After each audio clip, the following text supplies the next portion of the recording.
Hey! You know what I was looking at? I was I looking have no idea.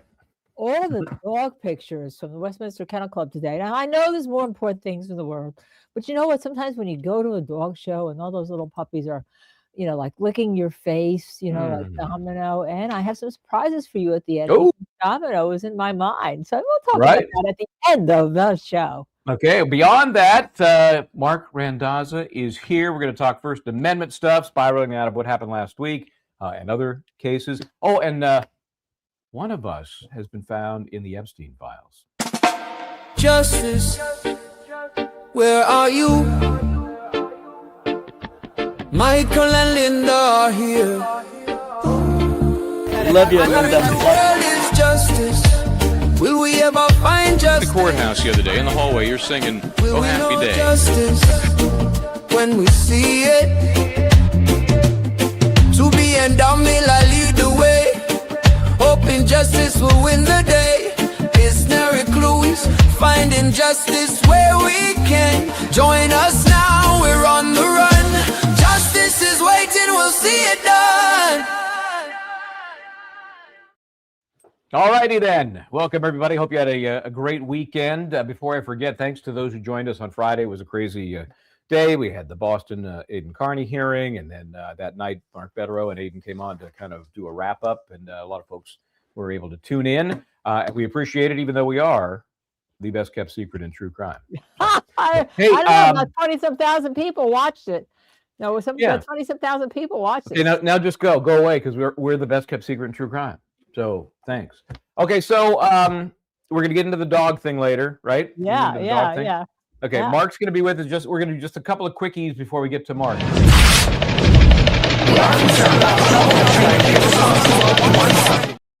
All right, our friend Canero, is that still clunking along? What's happening there? Yes, and let me just read to you, because I was communicating with our correspondent on the scene, Chaz Juliano, now correspondent for Justice Serve TV down in Monmouth County, right?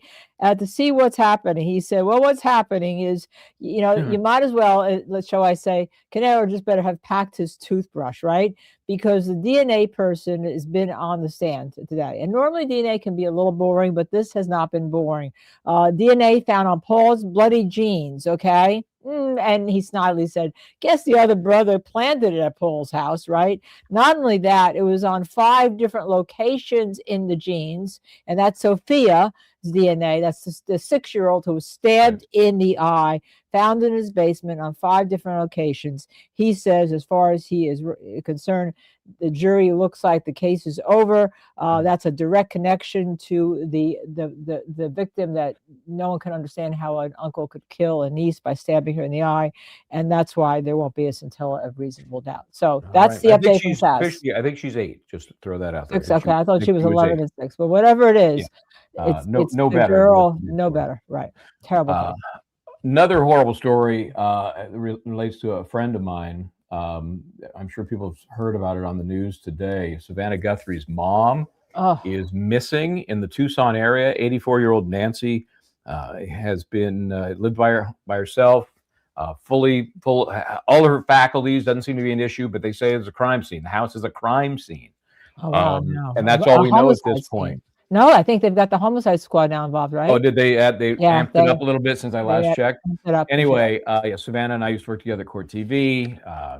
Just we go way back, as they say. We had a little meeting before she went to NBC. She said, "Should I go to NBC? Because CNN's also." I said, "Screw CNN." Right. She went to NBC, where obviously things kind of worked out. So I sent her a note wishing her the best, thoughts and prayers, and it's terrible. It's a horrible, terrible. Story. whether it's a stranger crime breaking into a house because they see a victim that could be easily overcome because of her age, maybe, or whether it's something connected to Savannah. You don't know yet, but it is. I just read anytime somebody that high profile has something happen to their family, you have to give that a thought, right? And it's scary. So best of luck to all of those folks, and thoughts and prayers to Savannah and her family. We'll get into your dog stuff. And I mentioned that one of us showed up in the Epstein files. Did you know that? Well, it wasn't me. So that lately, I don't know. Well, interesting you should say that. I'm going to save this. I'm going to save this till the end. But I put out a poll before we started today. Which one of us has been found in the Epstein files? Linda Kenney Baden, Michael Bryant, neither of us. Want me to share the numbers with you? Neither of us, 77%. So I appreciate that, right? All right. Me, 2%. Wait a second. What? Baden, 21%. Well, we'll find out toward the end of the show who showed up in the files. Wait a second. I can't wait to see who showed up in the Epstein files. You, me, or none of the above? Sounds to me from our poll, 10 times the chance it's you than me. Oh, I can't. All right, Mark, help us. Hi, Marc Randazza is here. Mark, how you doing, man?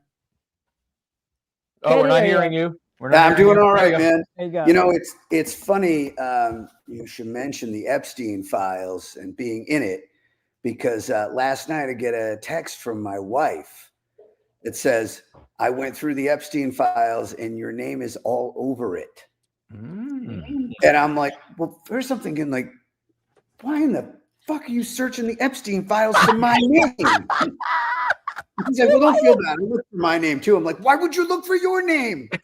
But it's because before anybody knew about the Epstein files, I don't know if you've ever heard of a guy by the name of Mike Cernovich, but during when the Epstein files were unknown to anyone, they were in a court docket in the Southern District of New York in the Giuffre versus Maxwell case.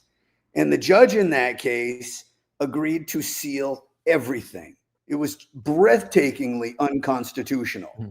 And, you know, all these media organizations like, you know, the New York Times, look, I said it without spitting, you know, CNN, you know, all these so-called we're the real media assholes are big on access to court documents, access to public records. And, access to trials.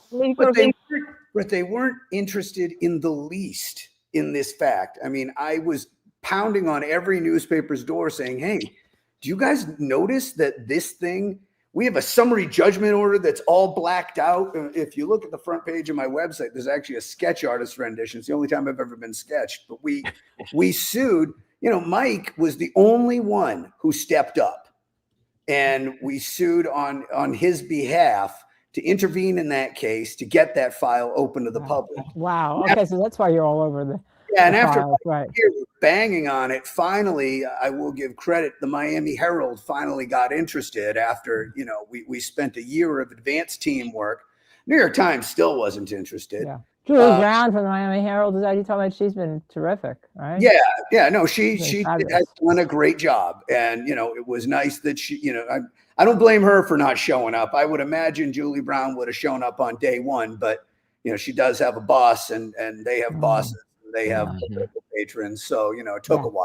But, so that's why my name's in it, not, you know. Well, if you think about how many millions and millions of documents there are and the web that between the investigation and the personal connections and the businesses and the charities, it's almost weird if you're not in there somewhere. You know, it's just. Well, I wouldn't say that, but. I'll let you know in a few minutes. Yeah, I'll let you know what Linda's in there for.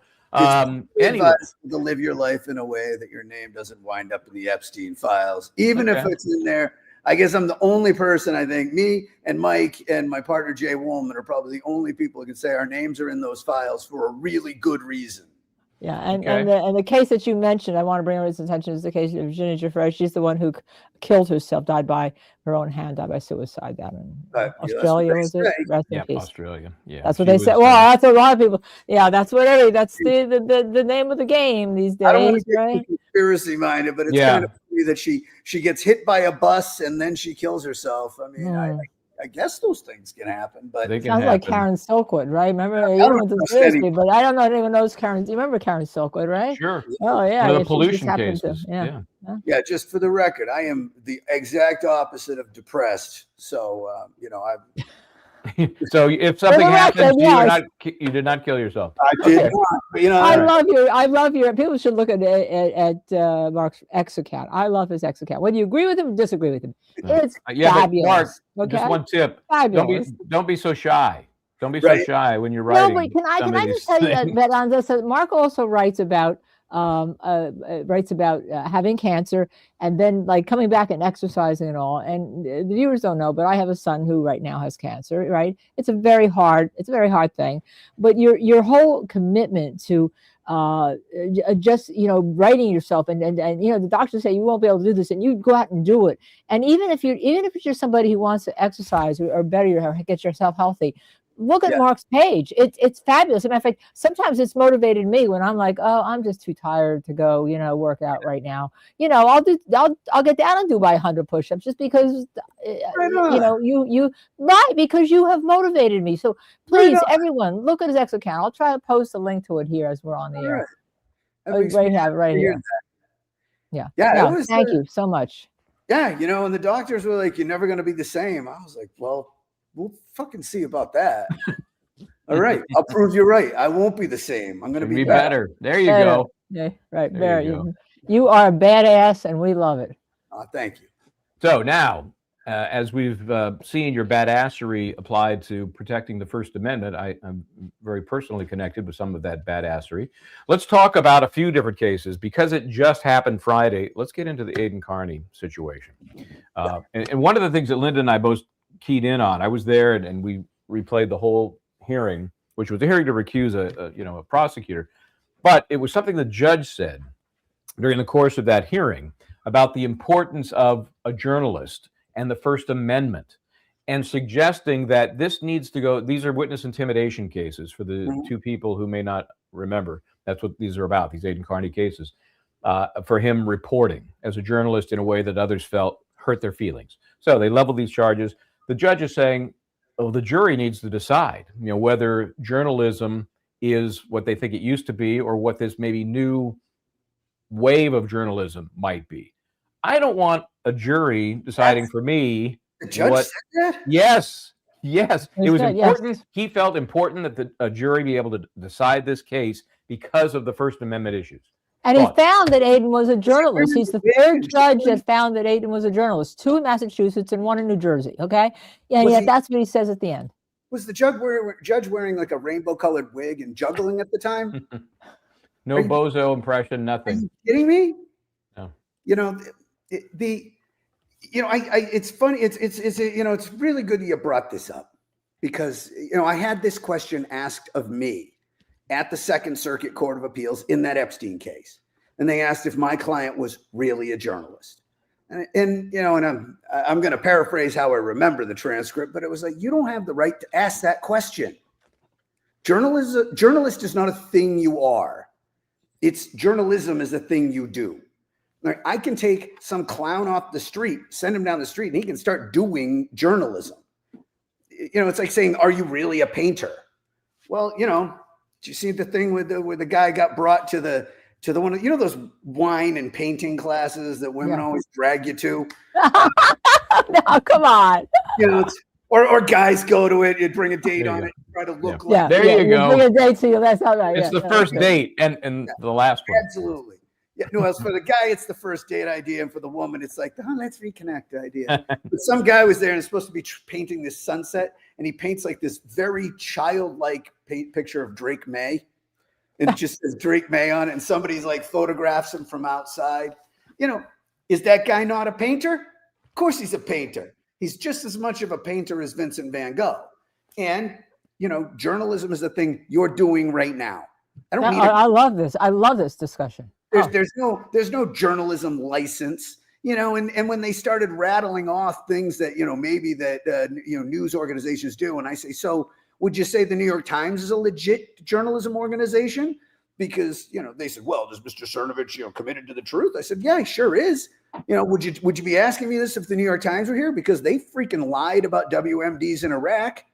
And that's not a new thing for them. They have a tradition of lying.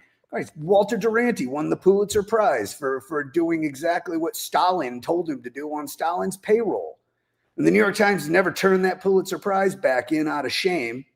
So to ask, is Aidan Kearney a journalist? At first, even if you're using some restrictive definition that anybody would agree to, why wouldn't he be? No. If there's in no way, and I don't like people, I'll tell you, I like Aidan. Aidan's a friend of mine. I've represented him, so I'm biased. Yeah, and I represent now, as you know, New Jersey, that New Jersey case. So I'm biased. Oh, you're doing that? Too.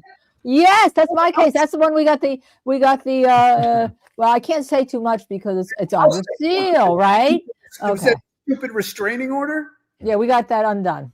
Yeah, well, good. Jeez, what's wrong with these judges that just will hand out restraining orders like they're sitting there in the bathroom at a strip club handing out napkins to wipe your hands with a little spray of cologne. Well, I have to say we had not that you would know. We haven't the transcripts haven't been released. There's still a citizen's complaint out there, but nothing that we've learned about anything in criminal court, just a citizen's complaint.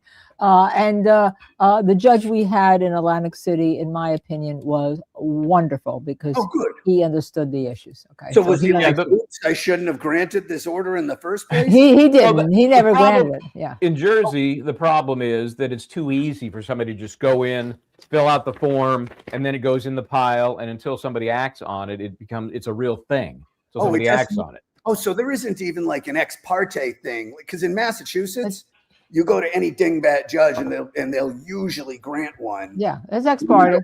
Yeah. And then 2 weeks later, though, you can get it taken off if you're lucky.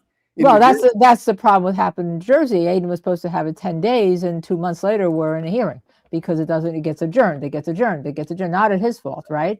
So these statutes are not just Jersey; they're really a problem everywhere because they're easy to grant you have a right. Then they want to go in just generically. I'm not talking about New Jersey, just a generic comment. They want to go in for contempt because you talk about that there's something grant they get you, and then you're up for a contempt situation because you talked about an illegal entry of an order to begin with in any state that's now doing these kind of orders. Yeah, I have handled these cases, but for Aidan as well, in Massachusetts, Rhode Island. I'm so happy you're doing that one in New Jersey. I didn't know, where I was going to actually call you at some point, and we may still call you. You call me anytime. You got I've got some ideas, right? I actually have some ideas. When they're talking about the SAVE Act right here, with the SAVE Act all over in terms of Don Lemon, and we're going to get. Are we going to get to that one now, or are we hopscotching around here? Or what? The only reason I hopscotched is because the issue, I was thinking of Aidan. He calls him I said this the other night to him. You're called journalism Jesus, right?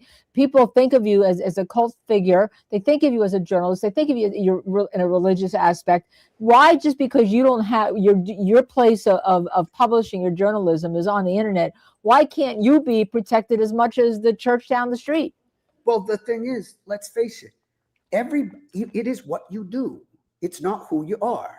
Right? Nobody is anointed with the holy water of Edward R. Murrow that makes them a journalist. There's no baptism. There's no initiation. They don't shave any part of you for it. There's no weird ceremony. There's no degree needed. I mean, it's Don Lemon, for example. I couldn't express enough disrespect for him to explain how deeply I hold him in contempt. Or how little I think of him as a human being, as a reporter in every way. Or if this were Randazza Stan, he'd be getting punished like Satan and like Hitler and Little Nicky. All right, but in the United States of America, that guy is just as much of a journalist as Matt Taibbi or as Glenn Greenwald or as anybody who writes for something really like. I mean, think of something that nobody has any respect for, like the Boston Globe. I mean, he is just as much a reporter as anybody who works for one of those organizations. And the moment a judge asks that question, I know I'm dealing with a fucking moron because I'm like, did you pass con law? You had to be there. Yeah, this judge has an agenda. We could see it in the way he approached, but that was beyond to me to say, well, we need a jury to make this decision. Yeah, you can't say you're an attorney without the proper credentials, can't be a doctor without, but these days, more than ever, journalism is anybody that is out there covering a story of interest. It has always been that way. Like every court that's ever looked at this has looked at it that way. But now it's simply that the facts have caught up with the law. And look, could we possibly have a better system where you need a journalism license? I don't think so, because who's going to grant that? Who's going to take it away? Who's going to be political? The government. Yeah, I mean, look, if you want to make me the czar of journalism and I'll decide, sure. Even I shouldn't have that power. I should have no power. I'm a psychopath. But never give me political power.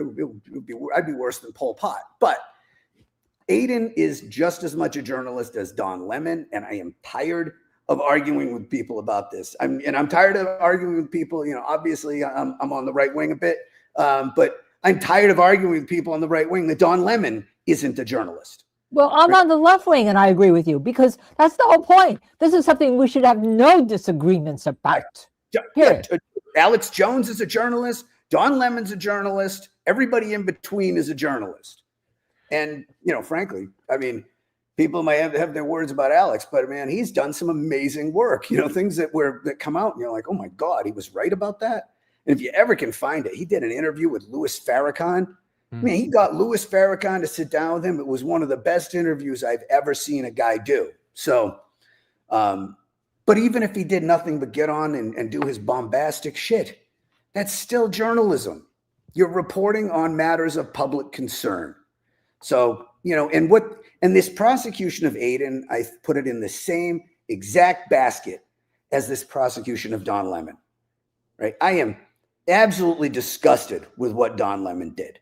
I'm disgusted with what all of those, Gothopotamus gender goblins did that day in that church. Okay. But those idiots barging in there, they did violate the FACE Act. And and what I love about the FACE Act is, like, when you're arguing with somebody who's absolutely against what ICE is for, well, that person usually is someone who has respect for abortion rights. And it's like, well, this law protects an abortion clinic just like a church. Right. It's the exact same law. What a lovely law, because it had two political camps come together and say, fine, we'll protect your thing you care a lot about. You protect our thing we care a lot about, and we'll have a neutral principle for that. I mean, you could never see something like that getting passed today.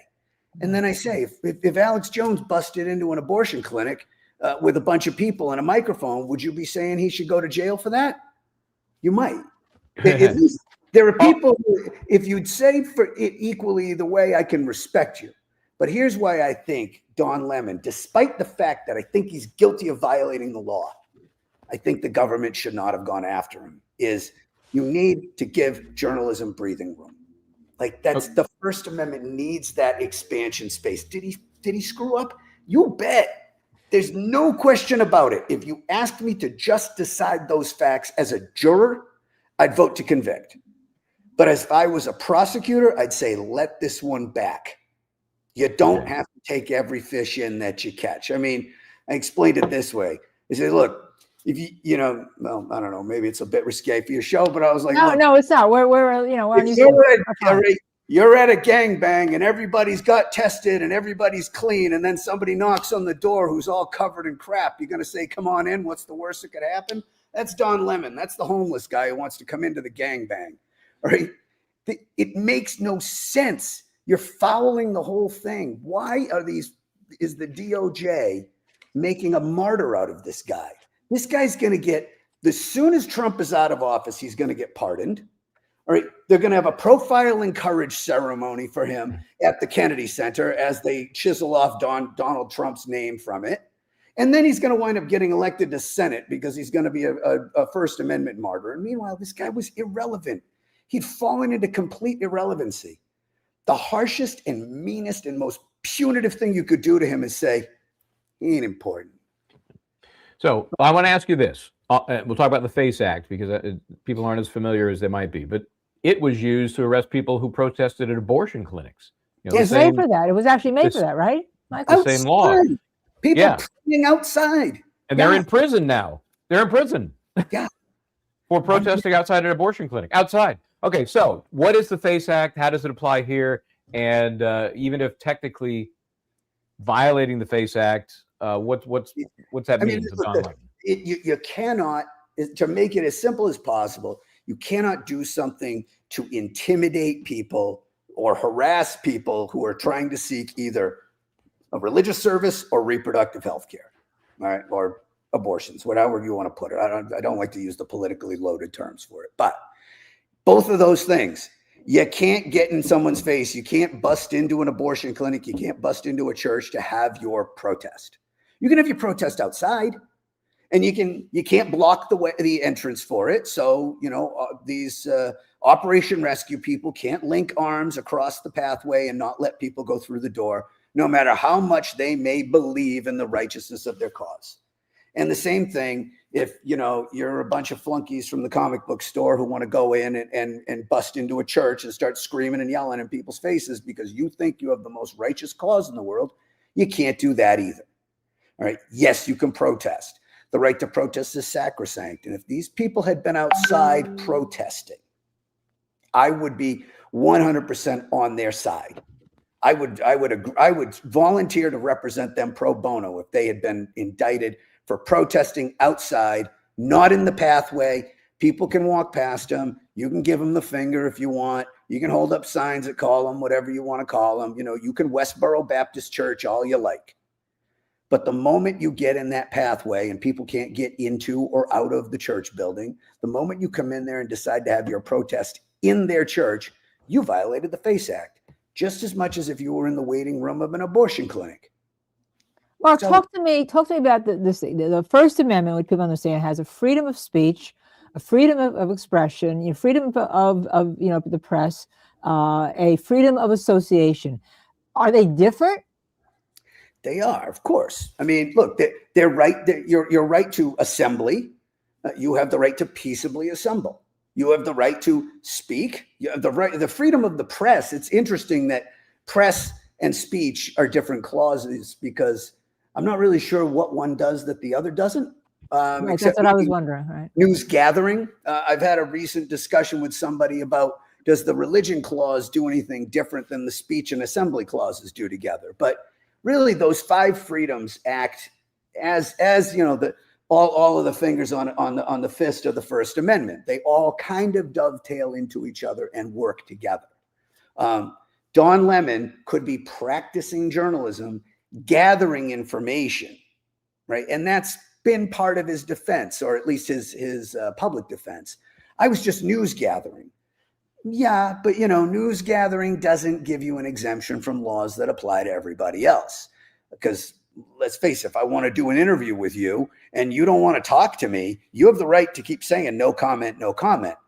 Now, if you wake up one morning and I've climbed up the outside of your wall and come in through your window and I'm standing there over your bed with a microphone being like, Linda, you're going to talk to me. I mean, I should be arrested if I'm able to get out of there without a bullet wound in me. It's just, it doesn't give you that privilege. The one thing that that the press clause can give you a privilege in is not revealing your sources, right? And that is a patchwork of state laws and common law principles from from federal courts that is defies simple definition, but it is it does give you a little more there. And people have called for a national shield law, which has yet to pass. I mean, we talk about the shield laws. New Jersey has the strictest shield law of anything I know, right? There's a principle that was laid down in New York Times versus Sullivan, where they said that if you're talking about matters of public concern about a public figure, you get more leeway when if you get sued for defamation. Right? A public figure has more access to the press, but really the underlying principle of it was we need wide open and robust debate. And if we're here right now, all worried about, do we get every little detail right? You can get it kind of close enough because the Sullivan court said the First Amendment needs breathing room. You can't be constantly looking over your shoulder. Like it's a tax form. And I think that principle should apply to the conduct of the government when it decides to go after someone who is acting as a journalist at that time. It doesn't mean that I think, if Aidan broke the law, which I don't think he did, I'm familiar with his case. I absolutely reject any theory that he broke the law. But if he did, his journalist status shouldn't get in the way of that. Don Lemon, same, it's not that I think it should be a legal defense, but it should be the prosecution always can use their discretion, always. It happens constantly. Someone breaks a law and the prosecutor's office says, not worth it, not going to do it, for whatever reason. Sometimes it'd be a self-defense. You see these cases where, woman shoots her abusive husband and they're like, yeah, we're not going to prosecute her. We don't have to. Why do it? Why step on that landmine? Because you are both making journalism more dangerous, which I don't want you to do. And you are creating such a magnificent distraction. I mean, if I were in the anti-ICE movement, I would be so thrilled that Don Lemon has been charged. If I were Don Lemon, I would be thrilled. Don Lemon is the luckiest idiot alive. He went from getting fired from CNN to almost complete irrelevance, that he's running around with this group into a church. And now his balloon is kicked up into the air another 100 feet. That guy is going to surf off this prosecution for the rest of his career. Lucky him. If you don't think that was intentional, you're naive. So his case will be decided more on what did he do that might not be considered journalism, that was more like activism. It'll be a fact-based analysis. And he did. I mean, he really did. I mean, he planned it with them. You don't get to bust in, at the time just because you're a journalist. Now, I do think, here is the thing I would argue if I was defending him, though, in court. I'd say, if you watch his video, for 49 seconds, he interviews the pastor. Now, let's say in my hypothetical, Michael, I've decided I'm going to come and I'm going to interview you, whether you like it or not. And I break into your house. And while I'm there, I stick a microphone in your hand and we now start having my interview that I've wanted. I finally get it. During that 49 seconds that you're talking to me, apparently voluntarily, even if you're just processing, what the hell is this weird guy doing in my house? All right, those 49 seconds, I think you are ratifying my presence there during that time. Now, at the end of that 49 seconds, he tells Dawn, all right, now I want you to leave. Then you gotta go. That leaves. I really think that would be, even before a neutral judge who isn't going to love Don Lemon, which this is Minnesota, so, they're not like they're pulling a government-friendly judge anyway. But even in front of a judge with complete and total neutrality, I think that would be a very compelling defense. He ratified my presence there. Maybe he didn't want me in there. I don't really know. Maybe he didn't want the protesters, but I don't think he would have cared that I was there to just document. I felt like I had the right to be there. Okay, for 49 seconds, I really had the right to be there. When he revoked my right to be there, out I win. That guy, if he walks, now he gets to do a victory lap around the White House. And if he doesn't, what are they going to give him? Yeah. Probation? No time. Yeah, you're gonna have to say sorry. What is he gonna have to do? House arrest for 15 minutes? So the punishment, it's not worth it. It's not. It's Please, unbelievable. listen to me. Let the guy go. No. We were talking about the other day. We think it protects them all. I mean, that's why Mike and I picked up on the issue of the judge in Massachusetts with Aidan saying, "Well, we'll let the jury decide if you're a journalist." What? Yeah. What? No, and we also got into the whole Sullivan versus New York Times and took another notch up to Burnett versus National Enquirer, which really gets into that whole private person, public person, official, all that, and it is gets a little greasy, but not with Don Lemon. It's pretty obvious. This guy, that's not unclear at all. Okay, so let's talk about me. Our case against Massachusetts State Police. Now, some discovery came in on that matter. I'm sorry. It almost sounded like a song. Let's talk about me. Let's talk about enough about Dawn. Let's talk about me. Well, we're coming up on oral argument at the First Circuit for you. Do we have a date for that? I knew you'd ask me that. My paralegal's not here. I can barely.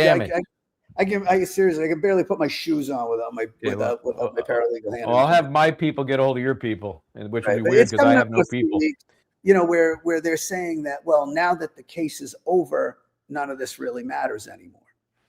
And they're making the moot argument because the buffer zone is gone. The First Circuit loves mootness. The government loves mootness, and it's like, well, okay, maybe I did have my foot on the back of your head, shoving your face into the toilet, but I took it off.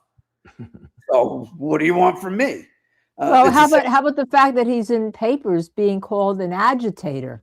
He's some of the stuff that we got from Discovery was very interesting. I mean, I was like, "You're forevermore an agitator." I mean, not only that, I'm a known agitator. A known agitator. An Emmy award-winning journalist.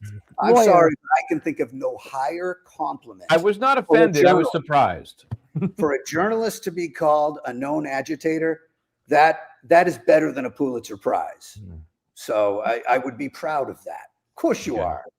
I mean, that's what journalists should do. They should agitate. They should make people uncomfortable. They should ask uncomfortable questions. What are you supposed to, this isn't the, even on the sports page, I was going to say this isn't the sports page, but even the sports page, you ought to be doing that. Yeah, the only journalists that aren't agitators are freaking on the Weather Channel. Yeah, I used to be a sportscaster, and what I called the toy department. That's the toy department. But yeah, I mean, it's I wasn't bothered by it as much as I thought it was interesting they would couch the narrative in that way. It's just, it doesn't sound good for them. But the way that they are trying to argue that it doesn't matter anymore, like, well, we don't know that they're going to do it again, the government's saying. Well, how would we ever know that, right? Most trials don't last that long. So when you have a judge that decides to do something unconstitutional, by the time you get into the courtroom, there's barely enough time to do anything about it. So are we going to just say that every judge has a license to go ahead and declare a buffer zone around everything and to shut down speech? Hey, guess what? We have immigration judges now. Well, we've always had them, but, are they going to think about that? Because I'm sure none of the 5 of them on the First Circuit Court of Appeals are all that politically thrilled with the fact that, of how our current immigration policy is being enforced. And these are executive branch members, not independent members of the government. So, hey, why doesn't every immigration judge just go out and declare a buffer zone 100 miles from where they're sitting? It's the same lack of power that she has. And so I just don't know why they'd say this is moot. Well, I know why they'd say it's moot, because that way they don't have to decide the answers. But so do you think it's interesting? Can I answer this as a lawyer? Here's the question I would have. When I read that, I said, well, that's great that you're doing your job so well, Michael. But from now on, all these cops are going to look at you as somebody who's a known agitator and be after. Like, for us, that's a great reputation. For them, this is a way to go after Michael Bryant again, to me. I mean, that's what I thought. So I was wondering how what does he care? I don't know. I was just wondering whether or not that's anything. Does that damage him in some way? They're allowed to have that opinion of him. Yeah, I think that they're allowed to have that opinion. He should be proud of that opinion. And if they want to act on that opinion, we'll sue him again, Michael. There you go. So let me ask you this, because we're moving toward this, what could be a dispositive motion, right? They're providing some discovery. Yeah. And they're going along with that part of the process. And I'm telling you this now for the first time, I've requested a FOIA request for the body cam footage that they have suggested exists for all of these encounters, not just my own. Let me check my. It's like a hostage countdown. Day 6, hearing nothing. Let me guess. I'm gonna predict something. I'm gonna predict that some nitwit is going to say you can't get it because you're in litigation with them, and they don't have to provide it if you could get it in discovery, which is precisely wrong. The city attorney in Gloucester, Massachusetts, the nitwit, tried to pull that with me during litigation with Inga Berga. I said, let me see your policy that he so-called violated. And they said, we don't have to give that to you. You have to ask for it in discovery.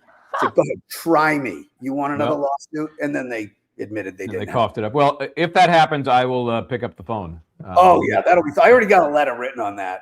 I shouldn't have said that. Now I can't build a government for doing it. But yeah. So I'm looking forward to that stuff, because all I see is their narrative, and I don't remember it quite as they do, apparently. Yeah. So let's take a look at that body cam footage.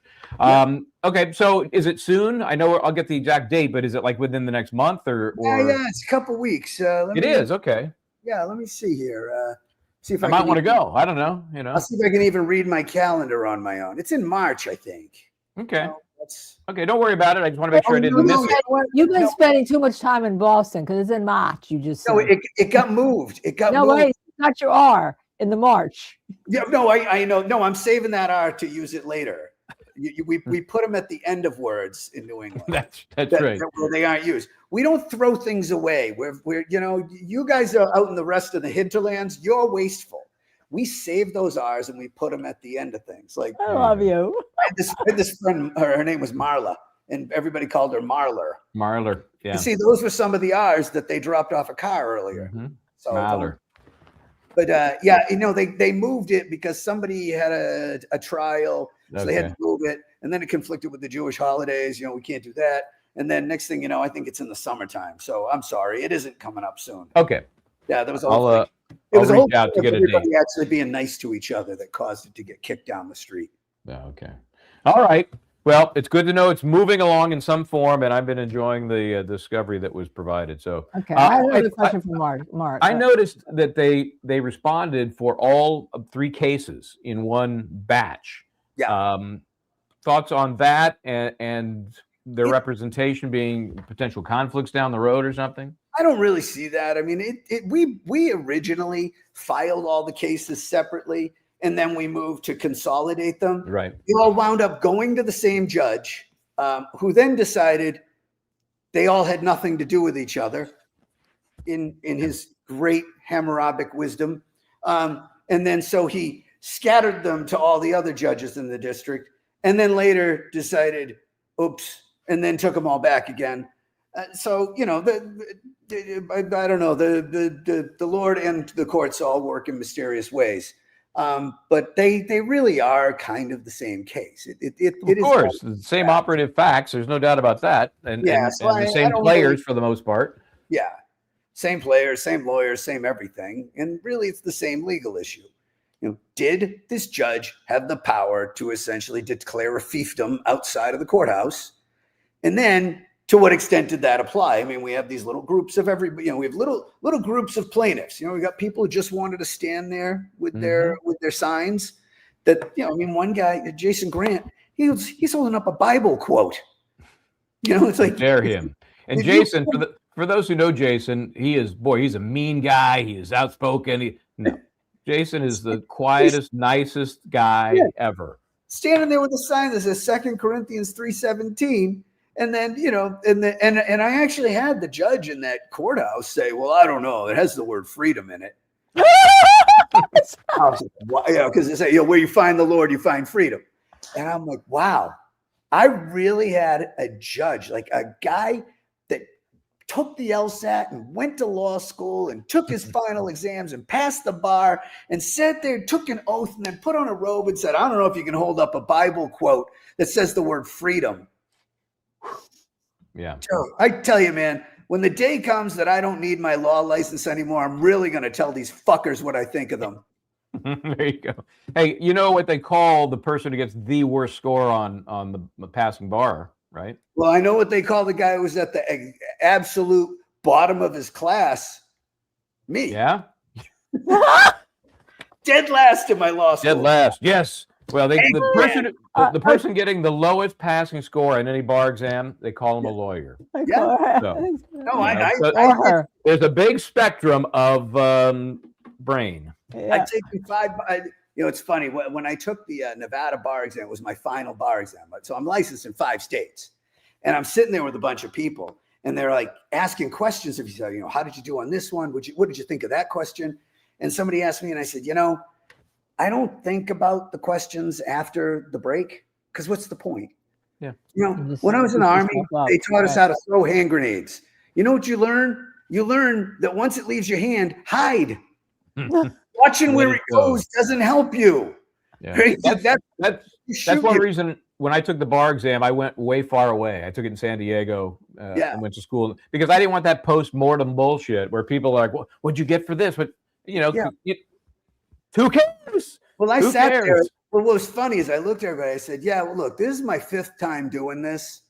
And trust me, you shouldn't be worried about that. And I saw them all look at me and I realized they all thought I meant I was taking the bar exam for the 5th time. Oh, because you failed it or something like that. Oh, that's that I'd taken 4 others successfully. Did you see it? Did you see a pity look, a pity face? I did. And you know what I chose? I was like, I'd rather they think I'm a nitwit. You know, I don't really. What do I got to show off to these idiots? No. They're worried about the question that they already answered. I love it. But let me ask you something, because we gave like a little tutorial the other day on slap and anti-slap laws. New Jersey just last year adopted its You People law. Talk to us about why can't journalists in some way use them when they get sued? You know, they can. I think they can, right? That's what anti-slap laws. The UPEPA, for example, was written by lobbyists for the journalism industry. I mean, it is specifically tailored to journalists. Why don't the judges in the criminal courts understand the comparison between, like, you know, you shouldn't validate these charges because look, in the civil court this wouldn't hold up.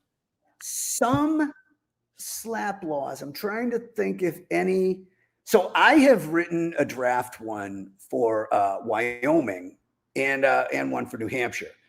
The New Hampshire Judiciary Committee decided the last session that New Hampshire doesn't need an anti-slap law, that slap suits never happen there. So if anybody watching knows any family members of any of those idiots on the Judiciary Committee and would like to file a frivolous lawsuit against them, I strongly suggest you do so, because there's no anti-slap law in New Hampshire. So any of those morons, and I'm talking to all 20 of you idiots on the Judiciary Committee there, I encourage somebody, I'll even donate money to it if you want to sue them in an absolutely frivolous lawsuit over their speech and see how they figure that out. But Wyoming has one that's up where we did write it so that it also applies to criminal proceedings, because it really should. Don Lemon ought to be able to bring an anti-slap motion here. You should be able to end these. Now, I don't know if he should win. Not saying that. But yes, we should. This is what an anti-slap law does. It gives you that little bit of breathing room. Okay. It's so you're not walking around and, you know, in a shirt 3 sizes too tight for you, trying to play a game here. This is important. So most states' anti-slap laws only apply to civil proceedings. The one that we have in Nevada, where I am now, that I wrote, I wrote most of it. And the Nevada anti-slap law, it's interesting. I had a guy I represented a couple of years ago who the Nevada bar brought bar proceedings against him for something that he had said. And I said, hey, this fits. It would fit administrative proceedings. I don't know. I've never tried to apply it to a criminal proceeding. So, Linda, that's an awesome question. That's what I wanted to talk. That's what I wanted to talk to you about. And maybe I'll give you a call at the end, because I think depending on what happens in a few of my cases, I may want to have your opinion on this and have you do something, because that's what I was thinking. Why shouldn't it? The problem is New Jersey, the UPEPA. It was written by a lot of really well-intentioned people who are trying to protect journalism, but these are people who mostly work at big law firms who don't, I mean, I'm out there in the shit, I represent some of the weirdest people, hey, wait a minute. But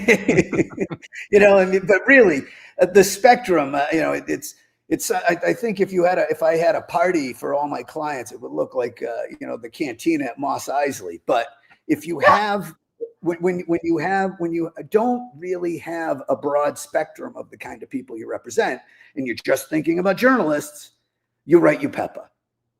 But if you're thinking about, Mrs. Finkelbaum, who wrote a bad review of her veterinarian's office, you're not thinking about her. It's not that they well, I mean, I think they do dislike regular people, but it's not why, you just don't think of their interests.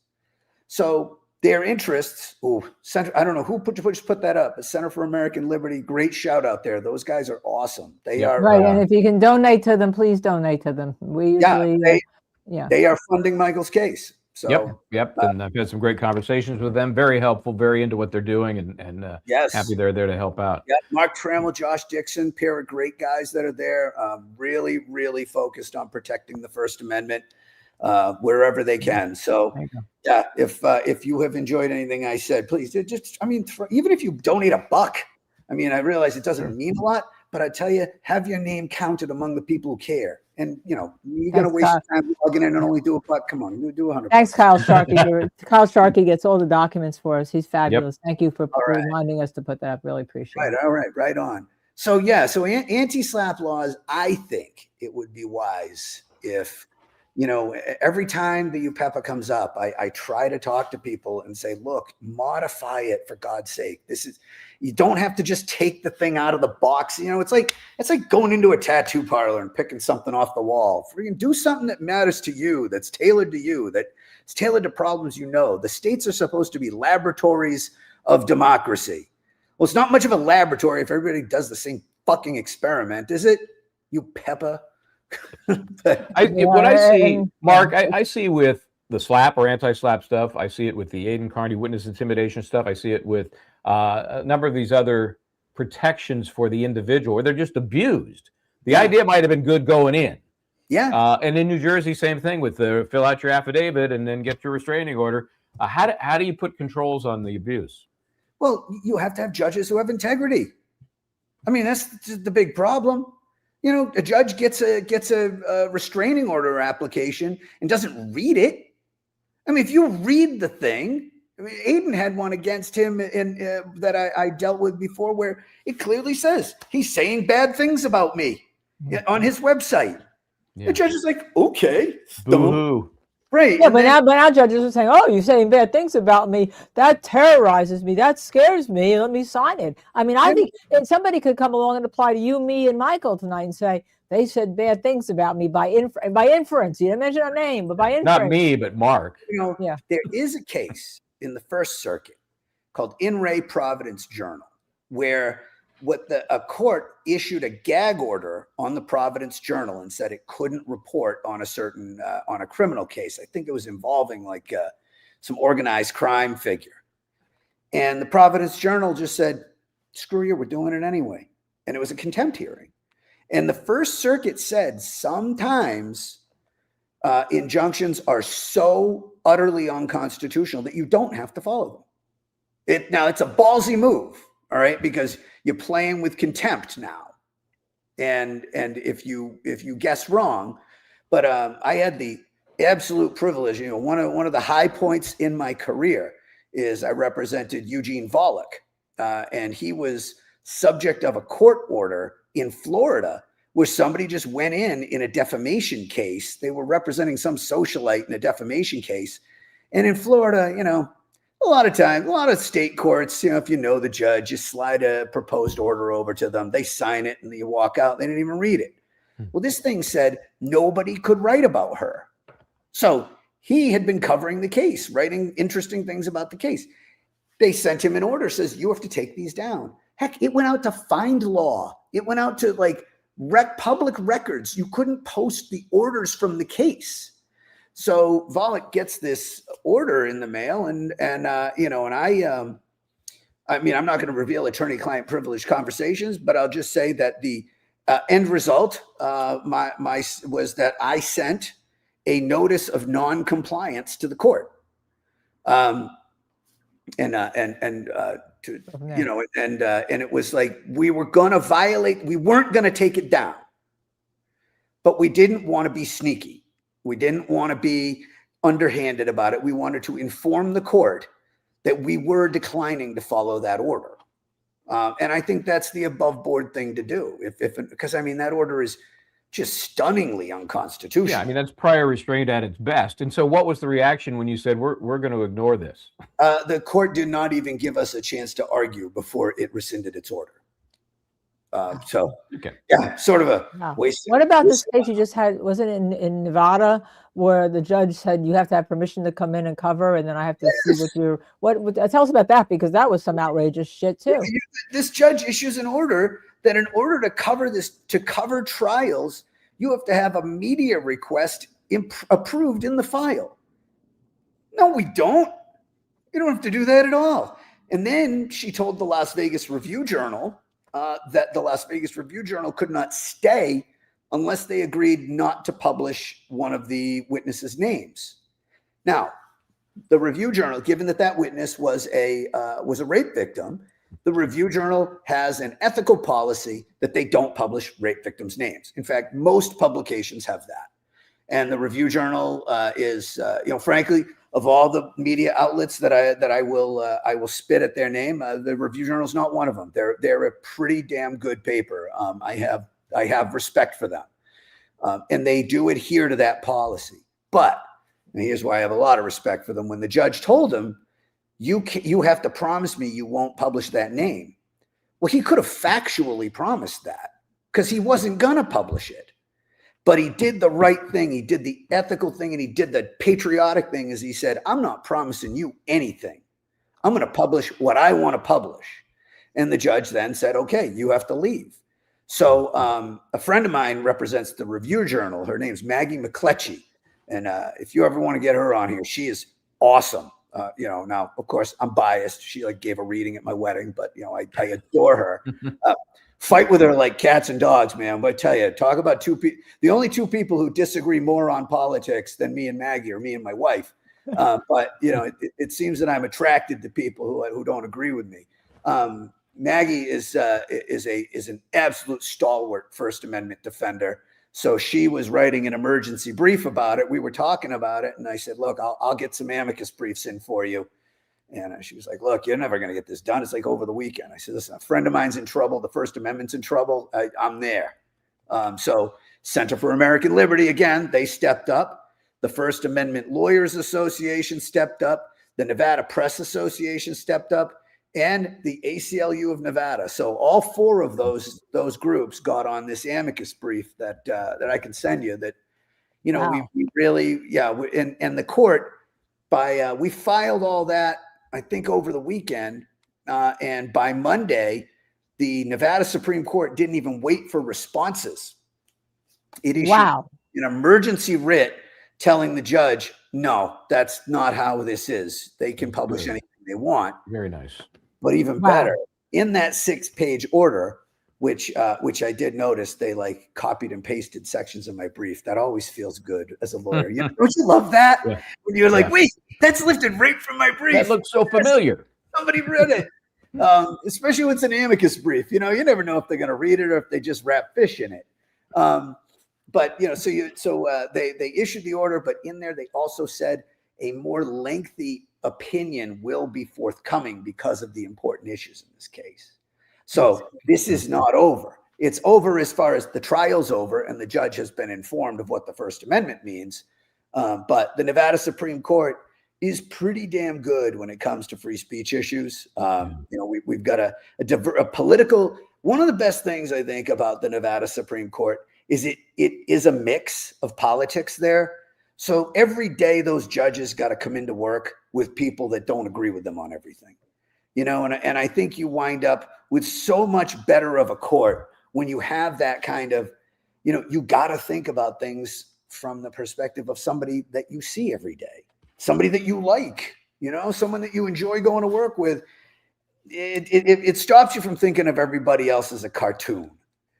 In all my offices have a few different pictures in them that I make sure that have to be up in every office. And one is that one of Antonin Scalia and Ruth Bader Ginsburg riding on an elephant together, because they could not have disagreed more. Yep. Right. They didn't agree on anything, and they were the best of friends, and I like that demonstrates that. So I think you just get better legal product. You get better everything. Hey, hell, like me and my wife, we got a better family because of it.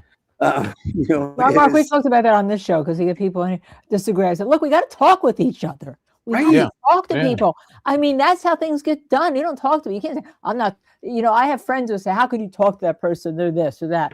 How can you can't. How can you not? How can you not? Right.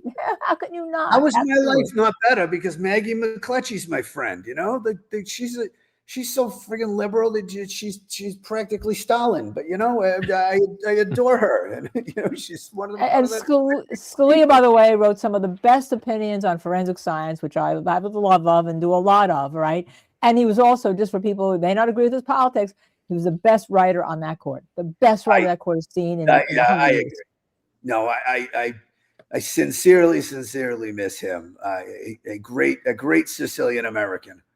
But Yeah. Anyway, the Nevada Supreme Court, stay tuned for whatever their orders. Good for them. Okay, you're going to post that brief, I hope. Oh my God. Well, their order, their opinion. Did you post your brief? It comes out. I'm expecting it to have so many great quotes that are going to be used later. I mean, I don't know. Look at, maybe they're going to disappoint me and come up with some crap. But, I'm not expecting that. In fact, I'm sure that she doesn't watch this, but I'm hoping that Judge Kadish writes the opinion. She's Judge Kadish is she's pretty left wing, but she is probably she's one of the best judicial writers that I think is currently on any bench, and I really enjoy her opinions. So I'm crossing my fingers for it to be a Kadish opinion. Okay, let's do something to bring this full circle. And you touched on it when we were talking about these different issues in Nevada.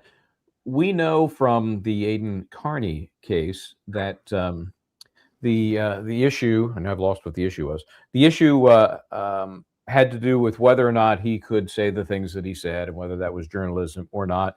And I'm actually right now, I'm actually going through the Rolodex in my head to get back to the question that I'd originally had, and I've lost it. It'll come to me. Let's continue with something else. It'll come to me. I know. Well, wasn't it the issue of whether he's a journalist? The jury has to decide he's a journalist. Yeah, we already went through that. It wasn't that per se, but it'll come back to me. Yeah. Okay. So, well, judges, stop punting things to juries that are your job. It's like that's not even that's not even a question that the jury is supposed to answer.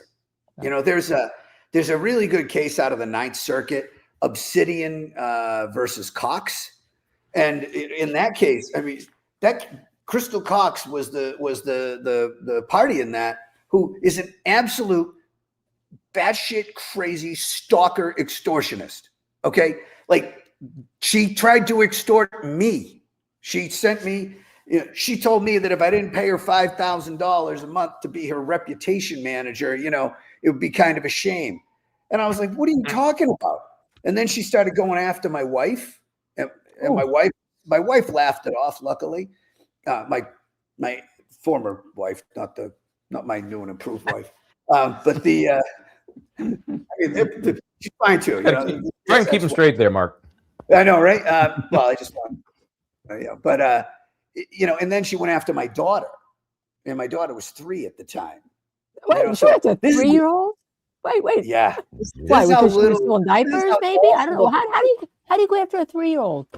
She registered a domain name that was her name and started posting nasty shit on it. Yeah. Oh, yeah. Man. So man. Awful person. And even she's a journalist. Okay, because journalism is a thing you do. And you can also be an extortionist. You can also be a criminal. You can also be these things. But nobody's got any business. I mean, I'm surprised I hope Aidan's lawyer cited Obsidian versus Cox. Not the Monday morning quarterback anybody's work, but as supplemental authority there, that judge has no business making that even his question, much less a jury question. Okay, so now I got the other question for you. It popped back into my head. And this is something the judge has ruled, and it seems to be a Massachusetts thing. They seem to think, under their local rule, that they can determine whether anybody can restream a hearing. Yeah, I don't. I'd like to find a client who wants to challenge that. Well, here's what they do. They have the rule that you have to become credentialed, and all through the underlying issues that we have with the Massachusetts State Police from Dedham, where I wasn't a credentialed journalist, right? Yeah. That overlays this whole problem. If you are not credentialed under their system, you cannot restream one of the hearings that they have either Zoomed or, in this case, I recorded. Now, I recorded it there. We could restream it. We're credentialed. But everybody should be able to just take that as I'm the pool camera for streaming. Right. Everybody can take that and do whatever the hell they want with it. Yeah, I represent a company called Courtroom Views Network, CVN, and they stream trials, and we always have this issue where you have to have a pool camera. Yes, you have to agree to share it with everybody else. We'll let you in, But so we don't have 50 cameras in here. Correct. You got to give that feed to everybody who wants it. Yeah, I don't think the Massachusetts courts. See, the problem is, I don't know if you'd have, unless you had a federal claim, you'd have to get that out of the Massachusetts courts. And if there's one court system that I can tell you does not really care about making a decision that would limit their power to be censors, it's the Massachusetts state court system. Okay, here's how we do that. All you have to do is get 4 or 5 streamers from various states, and you got diversity for federal jurisdiction, and then you just bring it into federal court there. Yeah, maybe we shouldn't talk about strategy on live camera here, but it definitely is something that I could see challenging. I just don't get it. I don't understand the purpose. Is it a power trip? I just don't get it. If I can watch the court, I should be able to show it to someone else.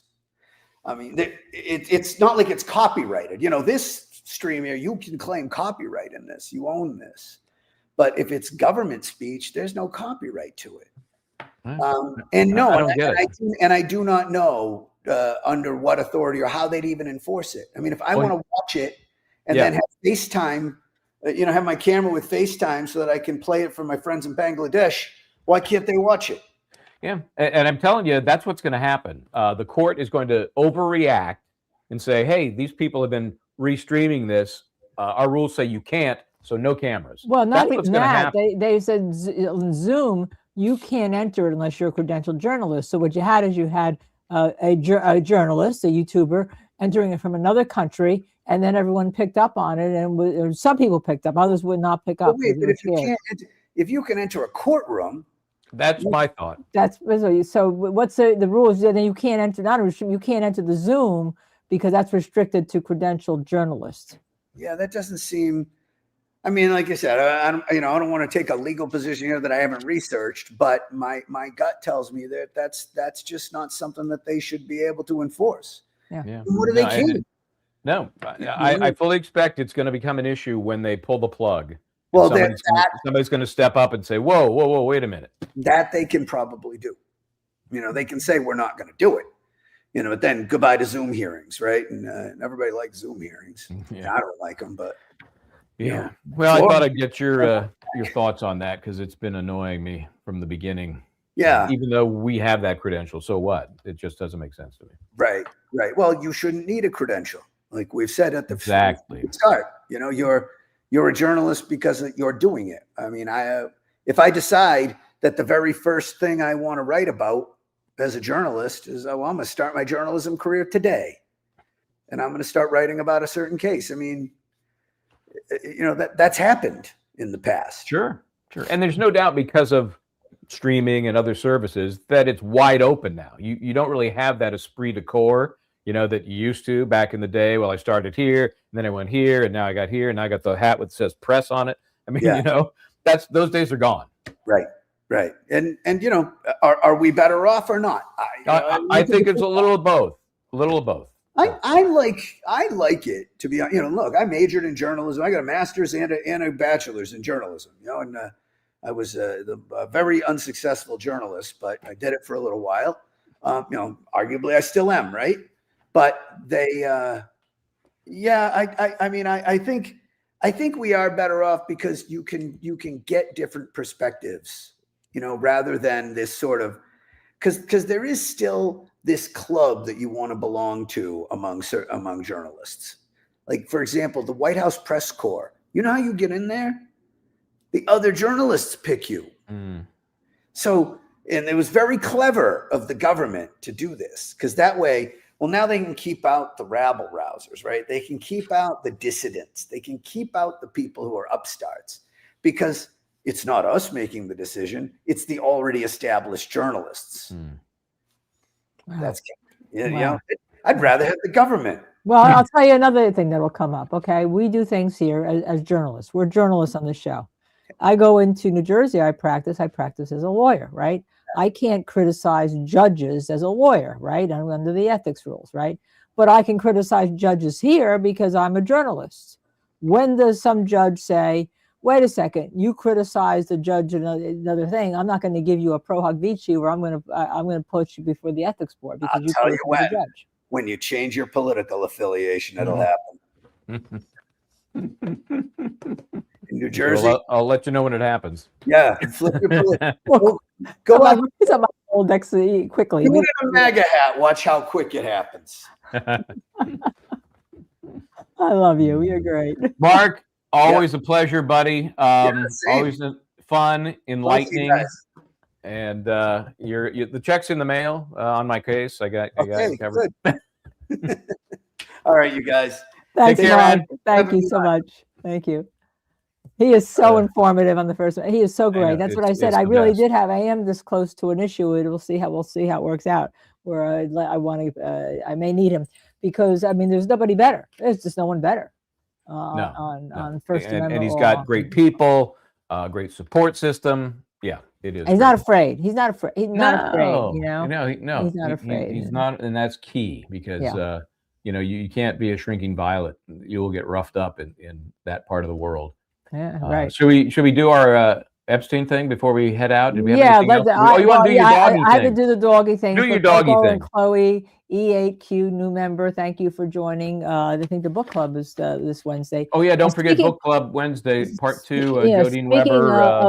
Of the book club, one of my clients, one of my great clients. Her name is Jennifer Shahade. She's a woman's grandmaster chaplain. She just wrote a book. called Thinking Sideways: How to Think Like a Chess Player and Win at Life. And it's a fascinating book because she is my client and she is involved in litigation. You can look it up. This is not a secret. Major litigation in New Jersey. And it's to Linda, the queen of thinking sideways. Okay. Yeah, I get a cup. Don't fall cup. So I'll put that on my list. Yeah, because it does talk of it. She's great. She's fabulous. Oh, you met her at the Innocence Project. When Michael got the award for the Innocence Project for all the work he's done for the past 30 years of the Innocence Project. She was one of my guests. And how many people do you know who are grandmasters? I mean, in chess. I mean, you know, just her. Just her. That's it. Fabulous. Maybe something for the book club because it talks about using it in all different after we finish this right? one. Part 2 on this one will be Wednesday. Yeah, Jennifer Shahade. Okay. All right. So yeah. So let's. Today we have somebody who watches us. Calabrone Show Dogs, who's Jody, who's actually going to be moving probably to Italy, who's raises Tibetan Spaniels and Pekingese. Well, her Tibetan Spaniel, Hammy, was going to be in, was one of the finalists to be in. And because of the snow, they couldn't make it. She's absolutely was brokenhearted. But I had tickets now. I had bought tickets to go see the dog show, which I normally have done for many years. I've gone to the Westminster show, especially when it's benched, not so much to see the rings. And I'm posting, by the way, horrible videos. I mean, my video skills are just terrible. It's a lot of cinema verite. It's also cinema verite. It could be made a movie. I got 5 more to go and all. But let me just see. I just want to show you a couple things, and then I have a couple little other things. Let me go here, and I didn't preload these because I wanted to. I didn't want to. I just didn't want you to see this before. Oh, you're trying to surprise me with something. Yeah, first of all, this is, let's open this. Let's go here, and let me put this up. With the first dog I come in, it had just one. Her name was Clicquot, like Verve Clicquot. Okay, there you go. All right, I love that one, stuff. and she's probably you can probably look at her now. They're probably on the air. Then I went looking for our dogs, right? And I didn't think we would be able to find them. But then, you know what I found?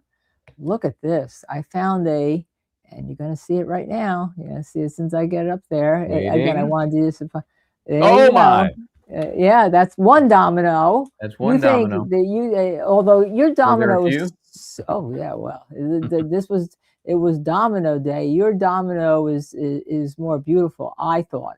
Just so you know, this was kind of like, this was the domino. The next one I'm going to show you, this was domino just kind of laxing. This is domino laxing. Oh yeah. Okay. Now, was this a dog in the show? Yeah, that was one of the ones that was. I don't know when their ring was. Some of the dogs, they sit around and they have to wait.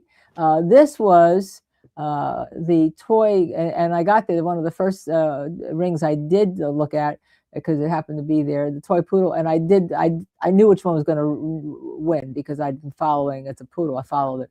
This was the actual winner. Oh the toy stage. I mean, the hair is better than mine, right? Hair is much better than mine. And then, of course, you know, we didn't want Domino to be alone, to be felt like he's being picked on. So let me see if I can find. I'll just find one because I have so many of these. Here is. Okay, you guys see it. You'll see it before everybody else sees it. There's Tubi. Okay, look at that. Look at that. Look at that. That dog's slightly smaller. No, actually, I think a little bigger. Tubi's a 51-pound Sarah poodle, but Tubi's sister has won all these awards. It looks like that in the show. You know, Tubi's haircut a little bit different, and we have a lot more of them. And then it really was a lot of fun because it's a bench show, which means all the dogs that are competing have to be there, so you get to walk around, right? That's why I was able to walk around, walk in between things, but not to be outdone, okay? Not to be outdone, because you all know what's my other passion besides my husband, my family, my sister who I don't see on tonight. Let me just remove this, hide current comment. Oh, that's the comment. All right. How do I get rid of it? Yeah, thank you. I need help. Okay. All right. Because I was still buying Christmas presents because, you know, you got your book, but I bought Domino. Look. Oh, look at that. Look at that. This is for Domino. This is coming. It's black and white. Look at that. Yeah. What is it? Like a what? Fluff and tough. Okay. Fluff and tough. We're serious about play. It's squeakerless because so he'll be able to handle that. But I love the black and white. I had to go looking for that. Truby, I got a bigger thing only because he likes to carry around these big things. Holy cow! Holy, this is a flamingo. Truby doesn't even know it's here yet. I'm going to throw it out there because he'll be coming in soon. All right, then because we're not finished yet. Oh my gosh! We had to get leashes. I finished shopping. What do you expect? I almost lost my glasses. Look at this. Looking for Domino. Look at this beautiful black leash, leather leash that's it's all handmade, right? That's going to match him when you walk him because when you show him. So Domino. I'll be back in just a second here. I'm gonna be back in a second. He probably doesn't even. He's bringing Domino, I think, and then while he's doing that, you know. I mean, we have to color coordinate now. I mean, I saw this place that one of the vendors, soft leather leashes. Look at this in turquoise, in red, in black. Now I have to go find soft leather collars for 2B and on. And if you look around, by the way, I'm going to turn my desk. We have the pictures of that was Valjean up there, and we have pictures behind me tonight. You see of this is Valjean and my previous poodle, Mycroft. Okay. And so I thought I'd bring up the picture of the dog. So I was telling all the other leashes. So you're going to have to pick a color that you want. I think, oh, there he is. There he is. He's got the headgear on. He's got his headgear. He has a little cut on his ear and he shakes his head so hard that it looks like a blood, spatter. Looks like a crime scene. So I had bought. So I thought that 2B would take the red and the black, and then Domino. Look at this, Michael. This is actually a very soft leather leash. This is like when you're walking. I will trust you because I cannot feel it. Soft, right? You can't feel it. And so I thought 2B, the Domino would get the black leather one and the soft leather turquoise, and then 2B had the soft leather black and the soft leather. And look at this, Domino. This is for you. This is for Domino. Look at this, right? Yes. Yeah. So I couldn't go to the dog show without shopping. Okay. Well, we appreciate it. Yeah. As soon as anything else in here? He loves the Red Riding Hood, but hopefully his ear will clear up and. Well, should he have? It's the cold weather. Well, if Domino likes the red leash, 2B will take the turquoise leash. Oh, okay. Well, he's not picky. Okay. This weather is, it's so cold and so dry that it. And he does that, when he does that, that doesn't help. Anyway, well, thank you for sharing that and for getting those goodies. I look forward to belated Christmas presents. Thank you so much. And I'll stay tuned. I have 4 or 5 more videos to load just to give you a flavor of what it's like. It's like it looks like absolute chaos, but it's completely in control. There's rings and judging going on all the time, all over the place. And all. I'd like to check it out. Especially since the movie Best in Show is so good. Oh, especially since we talked about the other day with Catherine O'Hara. Yes, exactly. And of course, Eugene Levy. Does he have 2 left feet as he's walking showing his dog? One of the best, the best movies on dog show parents. All right, so now you're gonna really hurt my feelings. Although someone said my microphone's bad again. My microphone is the same one. I think you just had the bag in front of it, and so it was just muffling the sound. Okay, yeah, because it's fine. So I wanted to check the poll. To totally shift gears here. The question was and is, which one of us has been found in the Jeffrey Epstein files? Linda Kenney Baden, Michael Bryant? Neither. Okay, and the numbers have stayed pretty consistent. They went up and then down, came back to where they are now. 77% say neither of us or neither of us. One of us 2%, and one of us at 21%. Linda Kenney Baden at 21%. People think your name is in the Epstein files. Interesting. Don't you find that interesting? Yeah, I find it very interesting. I shopped at Cherrybrook Premium Pet Supply since 1959. I'm diverting the subject. So here's what we got. Okay. This is from the Epstein files. Let me see if I can grow it for you a little bit here. Can you see? Michael Bryant taking photos from the car yesterday. Look at that. That was back in 2019. This was done, obviously, since yesterday, so it would have been Valentine's Day, right? Valentine's Day, 2019. You're almost coming up on an anniversary. Clearly, I was hanging out there for Valentine's Day. See, it's Isn't from it interesting? Jeffrey, to these 2 people, Merwin and somebody. Anybody want an explanation of that? I want an explanation of why people thought I would be in the Epstein files. Yeah, I think that kind of speaks for itself. Okay, so here's the deal. I'm blaming my wife. As many know, she did the 2 Epstein documentaries, one Filthy Rich about him, and then Ghislaine Maxwell, kind of Filthy Rich again. I think that one was like subtitled The Monster Behind the Monster. Anyway, she went to St. Thomas or the nearest island she could get to his little St. James Island. Took a boat out there and guys with guns shooed them away. She also went to the city. As you know, he had many homes, one in New Mexico, one in Florida, one in Manhattan. Right. She went with a cameraman outside of his Manhattan home. And they actually got, if you saw the series, they got video of him leaving with some woman. No clue the age of the person, but they just basically, stalked his place, right. And then got video of him because they heard that he was in town.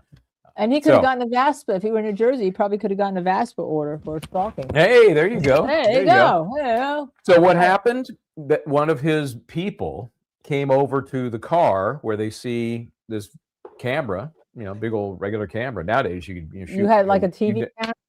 Yeah, like a commercial camera in the car. Yeah. And they take a picture of the license plate. And then they ran the license plate. Well, it's registered to me. So were you in the car? Were you in the car? No, it was just Lisa and her camera guy. Okay. But I came up in the files because it was my car. So I'm purely innocent. Oh my God. I just think this is, first of all, there's so many interesting things that's what they were doing. That's really interesting. And then our chat. I think we have to continue this conversation tomorrow night.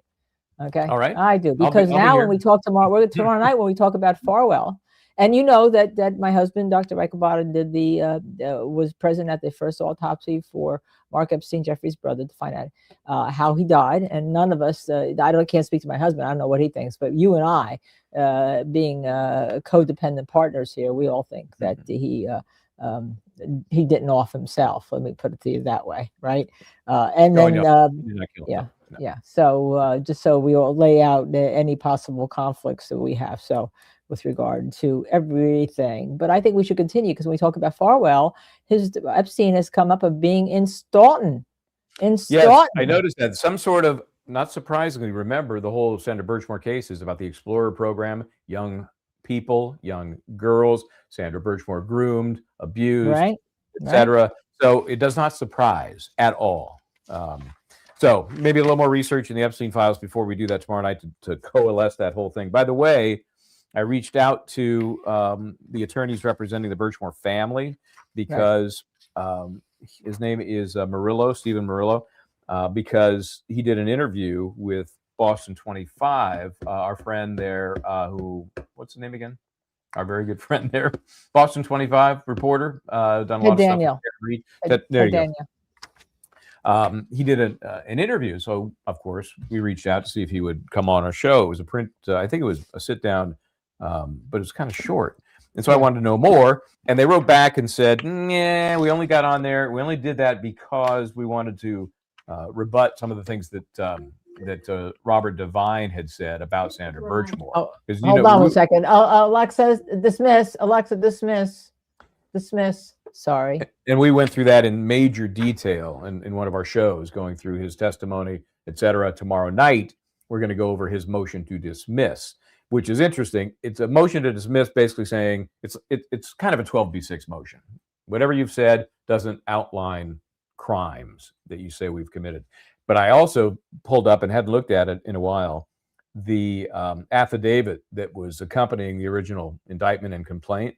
And there's a lot of details in there. So the motion itself is relatively straightforward, but the details included in the investigation materials might not be a bad idea to review those. Yeah, I remember that, looking at that and go, oh. Yeah, wow. It was nasty. Yeah. So. All right then. We've gone overtime. What the Really? We've got an hour and a half tonight, but it went so fast with Mark. With Mark, time flies when you're having Mark. So. And when you're learning. And, all right. But I have to tell you, please hit subscribe, like, share, notify, and please donate if you see it fit to Michael's travels. He is going to be, dealing with a couple cases next week when he's on assignment, when he's away from us. Is it next week? Yes, it's next week already. It is next week. Next week. All right. And while we put everything we have into this network, we would like some more help if you see it in your heart to donate. I had subscribe, like, share, notify, and hype. I had a couple shout outs. Michelle donated $100. Thank you, Michelle. Thank you, Michelle. Thank you, Michelle. Very generous. Another one. Maybe I got the other one already. Yes, but anyway, thank you. And I think that was through Venmo. So Venmo, Cash App, all those other options they don't take any money. I try to keep track of them. Right. Or they take very little. They take only 3%. Compared to YouTube, which is it takes like 45%. Right. Okay. I'm trying to move around this computer that I've got my notes on. Is that the one where you spilled your mango smoothie? No, that's all over the floor. Oh, all right. Well, go clean that up. Okay. All right, folks. Thanks for joining us for the best kept secret in true crime. We will see you next time. This is Justice Served TV. Please try to do the right thing.